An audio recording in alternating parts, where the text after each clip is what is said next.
오늘의 사연 시작합니다. 안녕하세요. 요즘 사랑에 푹 빠져 있는 평범한 50대 남자입니다. 제가 사랑에 빠지게 된 지는 한두 달 정도 되었네요. 힘든 하루를 보내고 아내와는 전날의 싸움으로 지쳐서 집에 들어가기 싫은데 역 앞에 새로 작은 속옷 가게가 오픈했더군요. 항상 그 앞에서 어묵을 자주 사 먹고 버스를 갈아탄 뒤 집으로 돌아가는 게 제 작은 행복인데 새 가게가 오픈하니 눈길이 갔습니다.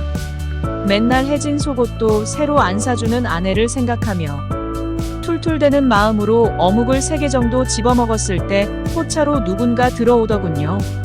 새로 오픈했다면서 개업덕을 주시는 속옷가게 사장님이셨습니다. 마치 젊었을 때 좋아했던 남규리 씨를 닮은 크고 예쁜 눈이 참 선해 보이시는 인상이었어요. 손님으로 어묵을 먹던 저에게도 하나 드셔보시라면서 주시더군요. 바빠서 점심 저녁도 걸렀다면서 나이 지긋하신 사장님에게 부침성 있게 말을 붙이는 모습도 참 예뻤습니다. 사실 포차에 들어올 때부터 나는 꽃냄새랑 화사한 미모에 너클 놓고 힐끔거렸네요.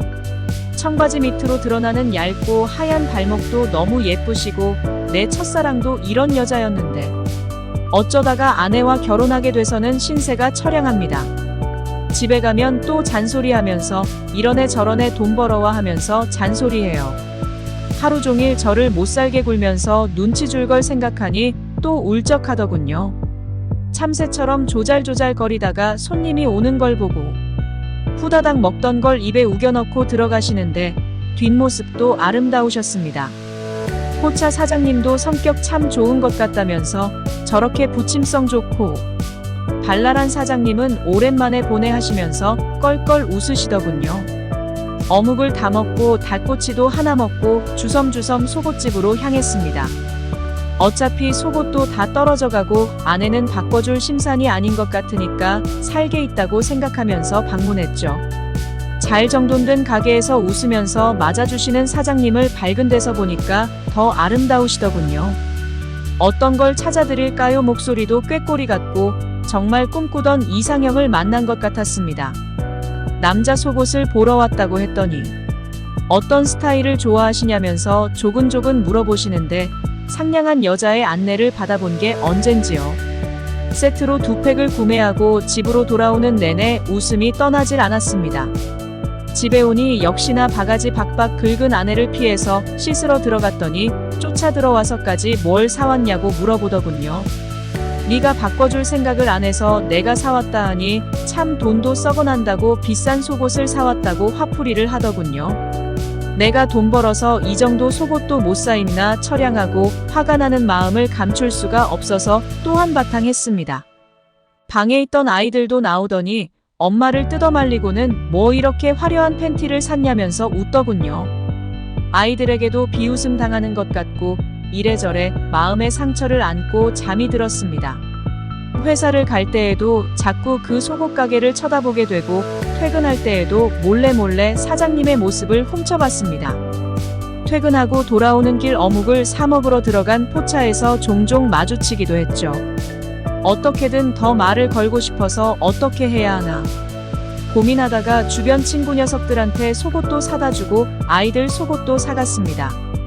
아내는 왜 자꾸 속옷을 사오느냐고 물었지만 그냥 친구가 속옷 가게를 하나 열게 되어서 그렇다고 했습니다. 자꾸 왔다 갔다 하다 보니까 사장님과도 자연스럽게 이야기를 트고 지내게 되었습니다.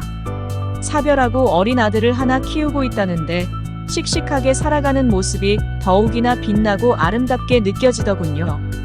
젊은 나이에 어떻게 그렇게 된 건지 참 팔자도 기구하고 안쓰러운데 그 와중에 어린 아들을 위해서 열심히 힘을 낸다는 게 대단했습니다.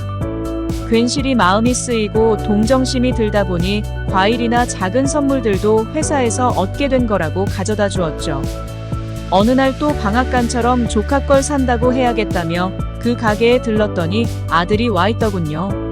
그 녀석 참 부리부리하니 잘생기고 예의 바른 게 아이도 똑부러지게 잘 키우는 여자인가 봅니다. 인사성도 바르고 하는 짓이 참 귀여워서 앞에 포차에 데려가서 어묵도 사주고 붕어빵도 사줬습니다.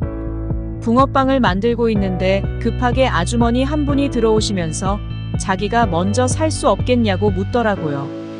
애기야, 아빠한테 어묵 하나만 더 사주세요 하고 기다려줘, 이렇게 말씀하시는데 괜히 기분이 이상하더군요.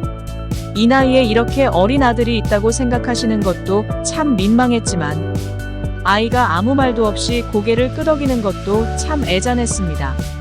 아이가 아빠를 엄청 닮았네, 이렇게 말하는데 집에 딸만 둘인 저는 아들이 하나 있으면 참 좋겠다 생각이 들었습니다.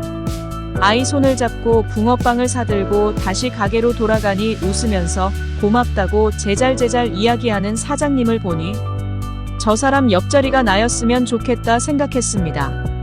고민하다가 용기를 내어서 혹시 연락처를 알 수 있겠냐 물어봤더니 왜 물어보냐고 되묻더군요. 사실 소고가게 사장님 연락처를 알 필요가 뭐 있겠습니까? 말도 못하고 이 나이에 주책 부렸구나 싶어서 손사래를 쳤습니다. 나가려고 하니까 웃으면서 사장님 저 좋아해서 매번 오시는 거 다 알아요, 이러면서 연락처를 주시더군요. 몇 날 몇 일을 총각 때 좋아하던 첫사랑과 만나던 그 시절처럼 마음이 설레었는지 모릅니다. 결혼 생활 중에 여자를 안 만나본 것도 아닙니다. 회사에서도 만나보고 가볍게 술 마시다가도 만나보고 했지만 이런 기분은 처음입니다. 내가 지켜주고 싶고 또 웃게 해주고 싶은 여자가 생길 줄이야 꿈에도 그리지 못했네요. 그 이후로 서로 안부도 묻고 애교 넘치게 오늘은 뭐가 먹고 싶으니 들어오면서 사다 달라는 연락도 나누게 되었습니다. 아이를 할머니 댁에 맡겼으니 오늘은 집으로 놀러 오라는 문자를 받았을 땐 어찌나 마음이 먼저 달려가던지요. 병원에 가서 안 하던 약 처방까지 받고 격정적인 밤을 보내게 되었습니다. 아이에게는 아닌 척하지만 종종 집에도 가고 가게에서 데이트 아닌 데이트도 하면서 시간을 보내고 있습니다. 시간 내어서 가까운 곳에 놀러도 가고 영화도 보러 다니는데 이게 사랑이고 행복이구나 싶네요. 제 마음이 행복하니 아내의 잔소리나 지겨운 짜증도 이제는 마음의 비수가 되어 꽂히지 않습니다. 그냥 얼른 출근해서 일하고 퇴근길에 보고 싶은 마음만 드니까 웃으면서 넘길 수 있네요. 이상하게 요즘 평화로운 분위기라서 그런지 아내가 오늘은 자기를 위한 속옷을 사올 수 없냐면서 은근슬쩍 추파를 던집니다. 갑자기 기분이 좋지 않은데 여기서 살 수는 없고 아내 사이즈도 모르니 참 민망하고 귀찮고 그러네요. 집에 일찍 들어가고 싶지 않은데 오늘은 그녀를 볼 수 없을 것 같아서 답답합니다. 일부러 싸우기라도 해야 하는 걸까요? 집구석에 들어가기 싫어지는 하루네요. 끝까지 읽어주신 분께 진심으로 감사합니다. 행복하세요.